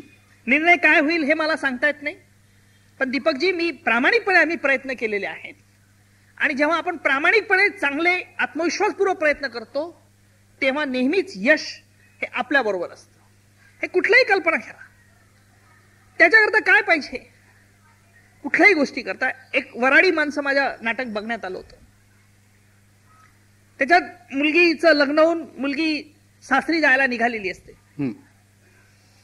कारण इथे स्त्री वर्ग जास्त मोठा आहे म्हणून मोठ्या प्रमाणात उपस्थित म्हणून मी सांगतो. तर ते आबाजी पाटील मुलीला उपदेश करतात की पोरी लगीन करायला निघालीस, पण नाचण्या गाणीवाणी ती सोपी नाही संसार करण्याची कला. ते तर पदरात पेटते निखारे घेऊन चालणे, निखारे तर विजले नाही पाहिजे, पदर तर पेटला नाही पाहिजे, त्यातून हात कधी भाजला तो ओटावरचा असू कमी नाही झालं पाहिजे. कुलवंताची चाल ही अशी असली पाहिजे. म्हणून ज्या मार्गाने आपण जात असतो त्या मार्गात अनेक काटे असले तरी त्याच्यावरती मात कशी करता येईल आपल्याला हा विचार आपल्या मनामध्ये. ज्या वेळेला एखादा खटला मी चालवत असतो त्यावेळेला मी नेहमीच सांगत असतो की एखाद्या कुशल सेनापतीने युद्ध जिंकण्याकरता जी रणनीती वापरावी लागते अशा प्रकारची रणनीती आम्ही वापरत असतो. लोकांना असं वाटत असेल की आपण त्याचे लाड करतोय, अजिबात नाही. त्याचे लाडबीड काही कोणी करत नाहीये. इतके कोटी रुपये खर्च झाले, प्रसार माध्यमांनी ही फिगर कुठून आणली ही मला माहिती नाही. पण सिक्युरिटीवरती नक्कीच एवढे पैसे लक्षात घ्या. त्याचे बघा, मला वाईट वाटतंच की एका आपल्या हिंदी चित्रपटसृष्टीत एक आघाडीचा नेता असं म्हणाला, अभिनेता असं म्हणाला की ज्या भारतात जर सर्वात कोण सेफ सिक्युअर्ड असेल तर तो अजमल कसाब आहे. हे उपासक जर तो म्हणाला असेल तर मी त्याची निंदा करेन. कारण असं आहे की अजमल कसाबच्या माध्यमातून आज आम्ही लष्कर ए तोयबाला उघडं पाडलेलं आहे. अजमल कसाबच्या माध्यमातून पाकिस्तानमध्ये दहशतवादी कारवायाला कशा रीतीने प्रोत्साहित केलं जातं हे समप्रमाणात आम्ही संपूर्ण जगाला दाखवून दिलेलं आहे. अजमल कसाबच्या माध्यमातून आम्ही अमेरिकासह इतर जगाच्या देखील निदर्शनास आणलेलं आहे की जर तुम्हाला तुमच्या देशावरील दहशतवादी हल्ले थांबवायचे असेल तर ही भयानक संघटनेला काबूत ठेवण्याचं काम फक्त भारताचं नाही तर तुमचं देखील आहे आणि संपूर्ण जगाला तर पटत चाललेलं आहे. आणि म्हणून आम्ही काय मिळवलं पेक्षा आम्ही काय मिळवित आहोत याकडे आज लक्ष केंद्रित करणं जरुरीचं आहे. मी 2 उदाहरणं तुम्हाला मुद्दावून देऊ इच्छितो की 1857चं ज्यावेळेला स्वातंत्र्य समर सुरू होतं त्यावेळेला त्या स्वातंत्र्य समर त्याचं लोण मुंबईपर्यंत पोहोचू नये याच्यासाठी इंग्रज सरकार खूपच काळजी घेत होतं आणि केवळ संशयाच्या कारणावरून 2 जणांना आझाद मैदानामध्ये तोफेच्या तोंडी ब्रिटिश सरकारने दिलं होतं. का तर इथे हे लोण पोचू नये आणि लोकांचं लक्ष या 1857च्या स्वातंत्र्य समराकडे जाऊ नये. दुसरं उदाहरण तुम्हाला असं देईन की तुम्ही म्हणता की यामुळे दहशत पोहोचेल कोणाला की तुमच्या त्या दहशतवादी संघटनेला तुम्ही केलेल्या कामामुळे दहशतवादी संघटनेवरती आळा बसेल. पण दुबई सारख्या देशामध्ये जिथे सोन्याचा व्यापार चालतो त्या गल्लीमध्ये सुद्धा पोलीस असत नाहीत कारण तिथे चोरी झाल्यावरती बोटं तोडली जातात. तुम्हाला असं नाही वाटत की आपण खूप काळ हा खटला चालवलाय आणि त्याचे उलट सुलट त्याच्यावरती चर्चा करतोय आणि जसं तुम्हाला एखाद्या अभिनेत्याचं जे तुम्ही वर्णन केलं किंवा सांगितलं त्याचं उदाहरण की सर्वसामान्य माणसाच्या मनामध्ये सुद्धा हेच उत्तर आहे की त्याला जिथे त्यांनी हे कृत्य केलं त्या VT स्टेशनच्या समोरच त्याला उघड्यावरती फासावर द्यावं. आपण सामान्य माणूस म्हणून बोलत असाल तर सॉरी, मी सामान्य म्हणूनच विचारतो कारण सामान्य माणसाच्या मनातला हा भाव आहे. ऐकून घ्या, मी ही भावना समजू शकतो पण जशाच तसं हा काही आपली न्यायबुद्धी नाही. टीट फॉर टॅट हे काय आपलं जशाच तसं नाही पण एक दहशत तिकडेही बसावी नाही. या अशाने दहशत बसत नाही. लक्षात घ्या, दहशत बसायला असं आपण फार शॉर्ट साईट विचार करत असतो. लॉंग साईट स्ट्रॅटेजी नेहमी आखावं लागते. युद्ध जिंकायचं असेल तर त्याने हल्ला केला म्हणजे लगेच आपण हल्ला केला पाहिजे आणि आपलं किती नुकसान होईल त्याचं किती नुकसान होईल याचा जर आपण ताळेबंद हिशोब करत नसेल तर तो चांगला सेनापती नाही. ही लॉंग स्टँडिंग स्ट्रॅटेजी आखावी लागत असते. काय होणार, अमेरिकेचं धोरण आतापर्यंत आपल्या बाबतीत काय राहिलेलं आहे याच्यामुळे आपण काय केलेलं असं आहे की काही हे जे पॉइंट्स आहेत ना हे आय कॅन डायव्हर्ज हिअर. बरोबर, but let me assure you all people की विजय हा आपलाच होणार आहे, जय आपलाच होणार आहे. किती वेळ लागतो हा प्रश्न फार गौण आहे. बरं ठीक आहे. म्हणजे आता तुम्ही एवढं आता शेवटी तुम्ही मला म्हणाला होतात की तुम्ही वाटेल तो प्रश्न विचारा म्हणून मी तुम्हाला उदाहरण दिली. अन्यथा मला तुम्हाला अडचणीत आणायचं नव्हतं. नाही, मी अडचणीत कुठेही आलेलो नाही. नाही, तुम्ही आता म्हणालात ना की उदाहरण देत असताना पूर्ण उत्तर तुम्ही देऊ शकत नाही. नाही, काय मधलं सिक्रेट्स मी सांगू शकत नाही. बरं ठीक आहे. स्ट्रॅटेजी मी बोललो ना, स्ट्रॅटेजी आखावी लागते. Strategy part. आपण आता दुसऱ्या एका मुद्द्याकडे वळूया. काही वर्षांपूर्वी तुम्ही एका मुलाखतीमध्ये म्हणजे माझेच मित्र आहेत सुधीर सूर्यवंशी आणि संतोष आंधळे हे दोघे पत्रकार आहेत. त्यांच्याशी बोलताना असं म्हणाला होतात की येत्या 2 वर्षामध्ये मी निवृत्ती घेणारे आणि समाजोपयोगी काम करणारे. म्हणजे नेमकं काय आणि खरंच तुम्ही निवृत्त होणार? मनोहर जोशींच्या भाषेत बोलायचं असेल तर काय ते त्या 2 वर्षापूर्वी बोललो ते आता मला आठवत नाही. आणि उज्ज्वल निकम यांच्या भाषेत बोलायचं असेल तर देखेंगे. अच्छा. नाही पण म्हणजे सामाजिक कार्यामध्ये भाग घेणार आहात असं म्हटल्यानंतर माझ्या मनामध्ये एक पाल चुकचुकायला लागली. तुमची उठबस थोरा मोठ्यांच्या मध्ये म्हणजे राजकारणी लोकांच्या मध्ये असते. कोणीतरी तुम्हाला आमंत्रण वगैरे दिले आणि तुम्ही तिकडे चाललात की काय? नाही, लक्षात घ्या, राजकारण हे काही वाईट आहे असं मानण्याचा मुळीच भाग नाहीये. राजकारणात काही वाईट प्रवृत्ती घुसल्या असतील पण याचा अर्थ संपूर्णच राजकारण वाईट आहे असं म्हणण्याचाही प्रकार ते म्हणजे मी राजकारणात जातो अशातलाही भाग नाही. ते विचारतो ऑफर्स आले असातलाही भाग नाही. परंतु जी आपण तुम्ही काय असतं तुम्ही मुलाखत घेताना काही वेळा तुमच्या मनातला पत्रकारच मध्ये डोकावतो. त्याच्यामुळे मला थोडंसं परत क्लॅरिफाय करावं लागतं की प्रत्येक वेळेला हा पत्रकार बोलतो आहे की नाटककार दीपक बोलतो आहे की माझा मित्र दीपक बोलतो आहे. तुम्हाला 3 वेगवेगळे कंगोरे आहेत. आता हे रंग बदलणं हे तर कामच आहे आमचं. म्हणूनच मी म्हटलं तुमचे 3 कंगोरे लक्षात नाही. मला मुद्दामून याच्यामध्ये म्हणजे पुष्टी तुम्ही आता जसं एखादा एव्हिडन्स दिल्यानंतर त्याला एक प्रकारची पुष्टी मिळते तुमच्या बोलण्याला तशी पुष्टी द्यावीशी वाटते की ह्या देशाला स्वातंत्र्य मिळवून देण्यासाठी किंवा देश आपला पारतंत्र्यातनं मोकळा करण्यासाठी म्हणून महात्मा गांधींनी प्रयत्न केले, नेहरूंनी प्रयत्न केले, चित्तरंजन दासांनी प्रयत्न केले, सावरकरांनी प्रयत्न केले, भुलाभाई देसाईंनी प्रयत्न केले. हे सगळे वकील होते आणि तुम्ही वकील आहात. मला एक सांगा, आज या संध्याकाळच्या रात्रीच्या निमित्ताने तुम्ही गिरगावकर आहात ना, इथे नवीन टावर बांधतायत ना, तुम्ही वरून या प्रश्नाचं तुम्ही उत्तर देऊ शकत नाही. मी कसं देऊ शकतो त्या राजकारणाचं उत्तर? नाही, तुम्ही फिरून टॉवर कडे. नाही, जी गोष्ट तुमच्या हातात नाही सांगण्याचं तात्पर्य असं की जी गोष्ट माझ्या हातात नाही प्रारब्धात तुमच्या काय लिहिलेलं आहे लक्षात घ्या. मी सांगितलं की मला वकील व्हायचं नव्हतं, परंतु वकील झालो, त्यात सरकारी वकील झालो. आणि सांगायचं असं आहे की आपल्या भविष्यात काय घडवून ठेवलेलं आहे. एक मात्र आहे, तुम्ही मनात विचार करा. मी नेहमीच म्हणत असतो की माझ्या मनात जर हा विचार आला असेल मी हे करणार होणार तर ते निश्चित होतं. पण to be very honest with you all people, I have not decided and seriously consider this aspect at all at present. बरं, ठीक आहे, आपण त्या मुद्द्याकडे बाजूला ठेवूया तो मुद्दा. मला एक सांगा की लोकांनी तशी निमंत्रण आहेत, नाही असं नाही. हा, म्हणजे आता शेवटी जाता जाता तुम्ही हे कबूल केलेले आहेत हे म्हणायला हरकत नाही. बरं, आता लोकांनी तुम्हाला एवढं देवत्व दिलेलं आहे, नाही खरंच दिलेलं आहे, म्हणजे आम्हाला तरी आता आजचा करा तसं कोणी दिलेलं नाही आणि देऊही नाही. मी तुम्हाला एक उदाहरण म्हणून सांगतो की आजच इथे येताना मला एका माझ्या मित्राने विचारलं काय रे कुठे चाललायस, म्हटलं असा असा कार्यक्रम आहे व्याख्यानमालेमध्ये, मी मुलाखत घेते उज्ज्वल निकम, अरे क्या बात आहे असं म्हणून तो इथे आलेला आहे. तेव्हा हे देवत्व म्हणा किंवा हा आपलेपणा म्हणा, ही आपुलकी म्हणा, याचा कधी त्रास होत नाही का तुम्हाला? म्हणजे समजा उज्ज्वल निकम यांनी असं ठरवलं दोन गोष्टी की रस्त्यावर उभं राहून आपण पाणीपुरी पाहिजे. नाही, लक्षात घ्या, मला कुठलंही वाईट व्यसन किंवा वाईट सवय नाही, त्याच्यामुळे मला तो काही त्रास होत नाही. कारण माझ्या सभोवताली सगळे आमचेच असतात पोलीस मंडळी, ते मायन्युटली तुम्हाला बघत असतात, ते कुठे चालले, काय करतात, कोण येतं कोण जातं, रात्र झाली की काय असतं, सगळे दैनंदिनी त्यांच्या जो माझी असते.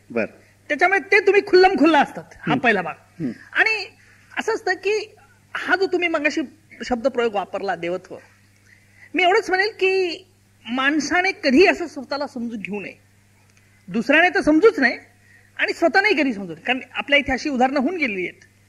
माझं एक काम आहे गुन्हेगारांच्या विरुद्ध लढणं, मी प्रामाणिकपणे करायचं. तुम्ही प्रेम करतात, माझ्याबद्दल दोन शब्द चांगलं बोललात, मला आनंद होतो. परंतु याचाच अर्थ असा नाही की मी काहीतरी वेगळं आहे. कारण असं आहे की जर अतिक्रमण काढणं माझं काम जर असेल एखादं, ते अतिक्रमण काढता काढता मी बेफाम आणि बेताल बेछूट जर आरोप करायला लागलो तर याचा अर्थ की माझ्या डोक्यात कुठेतरी हवा घुसली आहे. आणि ही हवा घुसवण्याचं काम प्रसार माध्यम मोठी करत असतात. म्हणजे फिरून तुम्ही पुन्हा आमच्यावरच आलात. नाही, तुमच्यातला प्रश्न जो होता ना, तुम्ही राजकारणात जाणार का, हा तसंच होता.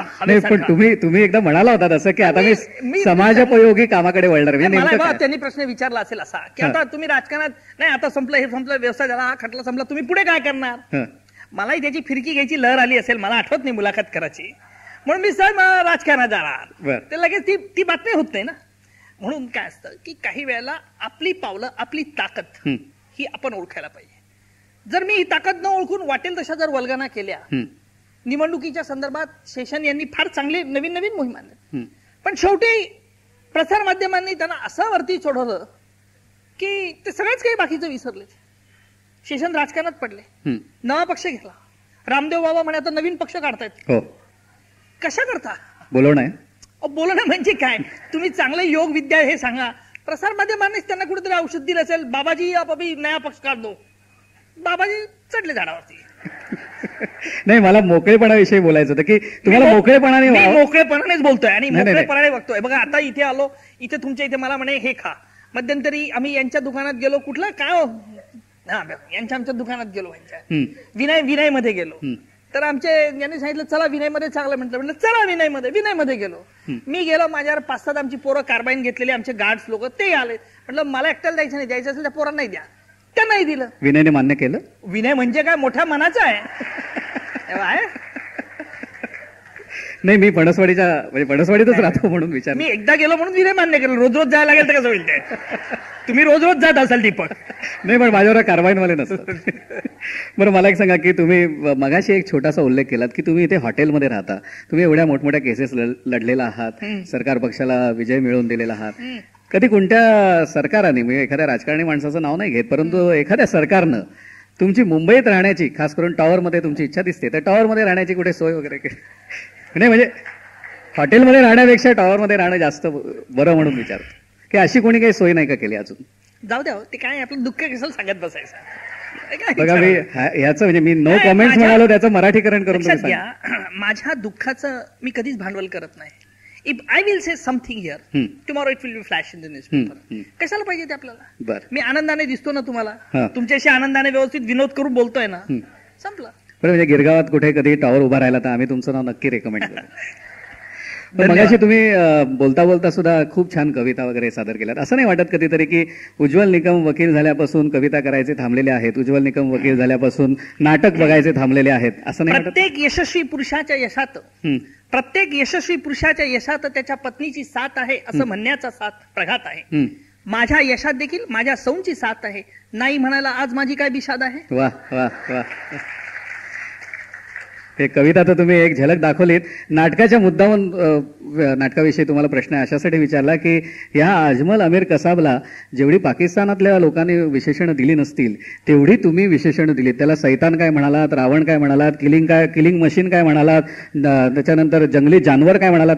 हे सगळं कोर्टामध्ये हा ड्रामा चालतो. हो म्हणजे काय म्हणजे मी प्रभाकर पणशीकर असताना माझा एक कुठेतरी मुख्यमंत्री ज्यावेळेला विलासराव होते, माझा सत्कार होता तिथे, त्यावेळेला मी म्हटलं की मगाशी दीपकजी तुम्हालाही सांगितलं की वेगवेगळ्या भूमिका आम्हाला करत असतो. कारण न्यायाधीश म्हटलं तो एक मनुष्य असतो, तोही लांब लांब युक्तिवादाने शेवटी कंटाळतो. काही वेळेला त्याला चुटके सांगावे लागतात, कायद्याचे चुटके. तुमच्या आवाजामध्ये चढ उतार हा करावा लागत असतो. त्याच्यामुळे तुम्ही मला औषध दिलेलं आहे ते घशाच करता. मी नाटकीपणा करत नाही, पण तो कोर्टात करावा लागतो. आणि ह्या आवाजा करताना मी कसाबला जी वेगवेगळी उदाहरणं दिली, ह्या देण्यामागचा माझा एक मुद्दा होता की कसाबला फाशी का हवी. याला फाशी दिली नाही तर अशा प्रकारची विकृती समाजामध्ये जिवंत राहणं किती घातक आहे. विकृती म्हणजे काय की सद्गुणांचा अभाव आणि दुर्गुणांचे प्राबल्य, याला म्हणतात विकृती. कायद्याच्या भाषेत आपण त्याला डिप्रायव्हिटी असं म्हणतो. ही विकृती व्यक्तीच्या जन्माबरोबर येत असते. काही वेळेला ही विकृती संगती दोषाने येत असते. आणि ही विकृती जर संपायची असेल तर कठोर शिक्षा म्हणजे देहांत प्रायश्चित्त. हा मुद्दा पटवून देण्याकरता मी वेगवेगळी उदाहरणं नेहमीच देत असतो. मग शेक्सपियरही सांगत असतो, संस्कृतही सांगत असतो. ते करण्यामागचा उद्देश असतो की आपला मुद्दा हा ठासून मांडला गेला पाहिजे, न्यायाधीशाच्या हृदयात भिडला पाहिजे आणि त्याहीपेक्षा प्रसार माध्यमांच्या डोक्यातही गेला पाहिजे की जे सामान्य जनतेपर्यंत पोहोचू शकतात. हे अशा रीतीने ही वातावरण निर्मिती देखील करावी लागते. जर ती केली नाही म्हणजे न्यायाधीशाला देखील असं वाटलं पाहिजे की आपण जर काही गडबड केली तर आपणच दोषी आहोत असं लोकांना वाटतं. वा. तुम्ही आता न्यूयॉर्कला गेल्याचाही उल्लेख मगाशी केलात. अशा आंतरराष्ट्रीय परिषदेमध्ये ज्यावेळेला तुम्ही सहभागी होता त्यावेळेला आपल्या देशाचे कायदे हे अधिक कडक करायला हवेत असं कुठे वाटतं का? थोड्याफार प्रमाणात कायद्यामध्ये सुधारणा व्हायला हवी, नाही असं नाहीये. परंतु नुसते कायदे सुधारून चालणार नाही, अंमलबजावणी, त्याची अंमलबजावणी ही महत्वाची.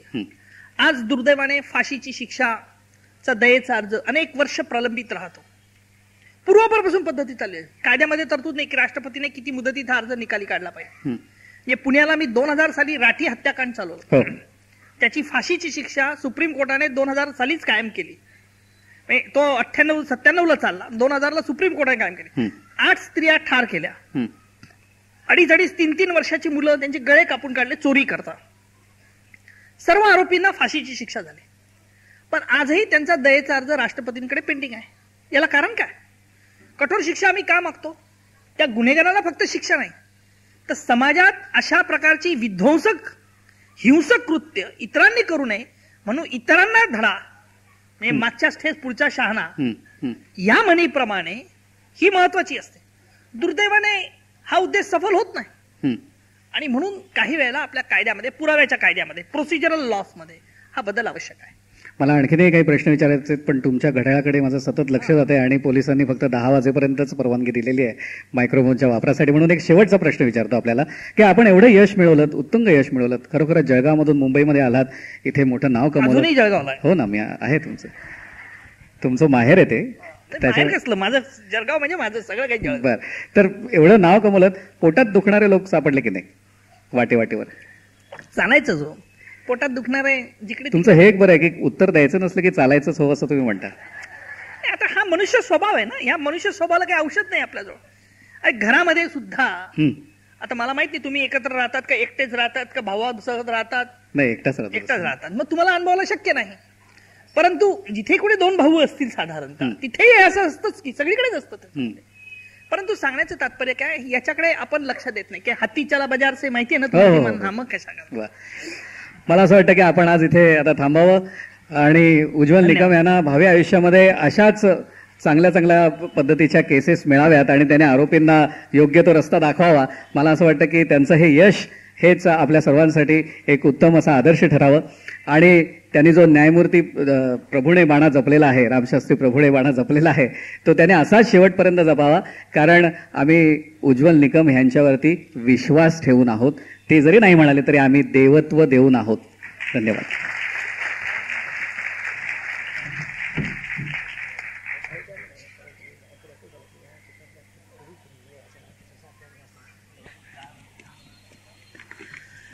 मित्रांनो, मी मगाशीच म्हटलं की व्याख्यानमालेचं हे 38वं वर्ष आहे. ह्या 38व्या वर्षामध्ये ह्या व्यासपीठावरती बरेच वक्ते येऊन गेले, बरेच जणांच्या आपण इथे मुलाखती घेतल्या. परंतु 38 वर्षामध्ये एखाद्या वकिलाची अशी मला वाटतं पहिलीच वेळ आहे की जेव्हा आपण ह्या व्यासपीठावरती एखादा वकील आणि स्वतंत्रपणे येऊन त्यांच्या मुलाखतीचा हा कार्यक्रम या ठिकाणी केला. मुलाखत ऐकताना माझ्या मनात एक शंका आली. आपले वेलणकर आपले मित्रच असं म्हणा, गिरगावकर आहे आपण, भाऊ भाऊ. परंतु हल्ली जरा आपण अवधूत गुप्तेचा खुपतं तिथे गुप्ते हा कार्यक्रम जास्ती पाहता गाव. कारण त्याच्या प्रश्नामध्ये ज्या खोसा होत्या की तिथं मला कुठे खुपतंय कुठे खुपतंय, हा माझ्या मनात आली शंका. एक सांगतो की ह्या व्यासपीठावरती आजपर्यंत बरीच मंडळी येऊन गेली. त्यातल्या सर्व क्षेत्रातली मंडळी या ठिकाणी येत असतात. ज्यावेळेला चित्रपट क्षेत्रातली वगैरे मंडळी येतात, नाटक क्षेत्रातली, तेव्हा आम्ही नेहमीच दाखवत देतो की ह्या वाडीचा आणि चित्रपट नाटकाचा किती संबंध आहे. ह्या वाडीत अशी बरेच कलाकार मंडळी होऊन गेलेली अजूनही आहे.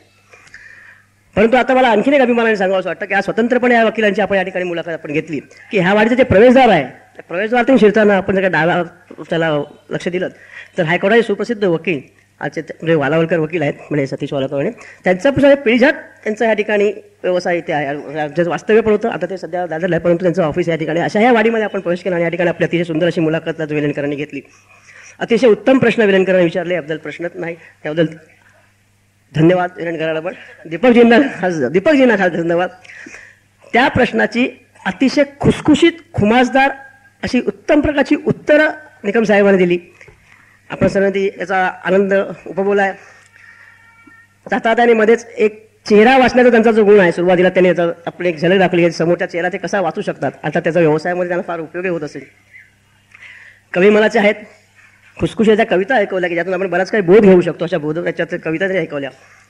एकत्र कुटुंबाचे फायदे काय आहेत हेही सुद्धा त्यांनी जाताना सांगितलं आपल्याला. आणि सर्वात महत्त्वाचं म्हणजे व्यवसायाच्या उत्तुंग शिखरावरती आज असताना सुद्धा ह्या व्यक्तिमत्वाचं, हे व्यक्तिमत्व जळगावचे जळजळ असं व्यक्तिमत्व असं म्हणेन त्यांचे, की त्यांचे पाय अजूनही संपूर्णपणे जमिनीवर असून आता हे अतिशय असं उत्तम व्यक्तिमत्व आज आपल्याला इथे लाभलं पहिलं पुष्प गुंफण्यासाठी. त्याबद्दल मी आपल्या सर्वांतर्फे आपण जो प्रसाद दिला त्याबद्दल आपल्यामध्ये त्यांना धन्यवाद देतो. मी आभार म्हणत नाही, धन्यवाद देतो. मित्रांनो, या ठिकाणी आपण कार्यक्रमाचा थांबवणार आहोत. तत्पूर्वी एक सूचना की उद्या या ठिकाणी पंढरीनाथ जुकर, म्हणजे आपण दादा म्हणून संबोधतो, असे जुन्या पिढीचे ज्यांनी बऱ्याच उत्तम कलाकारांचे आणि त्यांच्या आपल्या नट्यांचे उत्तम असे मेकअप केलेले आहेत, असे मेकअपमन रंगभूषाकार या ठिकाणी येणार आहेत. आणि त्यांची मुलाखत घेण्यासाठी आपल्या सर्वांना परिचयातले सुप्रसिद्ध निवेदक प्रदीप भिडे या ठिकाणी येणार आहेत. आपल्या सर्वांची उपस्थिती अशीच प्रार्थनीय आहे. आणि आणखीन एक सूचना आहे, शुक्रवार दिनांक 28 जानेवारीला या ठिकाणी सौ सिंधुताई सपकाळ येणार आहेत. तर त्यांची सन्मती बाल निकेतन म्हणून एक संस्था आहे, ज्या कोणाला या संस्थेला काही देणगी वगैरे द्यायची असेल, आर्थिक स्वरूपात चेक किंवा त्यांनी त्यावेळेला घेऊन येऊन त्यांच्याकडे त्यांची जी मंडळी असेल त्यांच्याकडे द्यावीत ही विनंती आहे. आपण या ठिकाणी थांबतो. जय हिंद, जय महाराष्ट्र.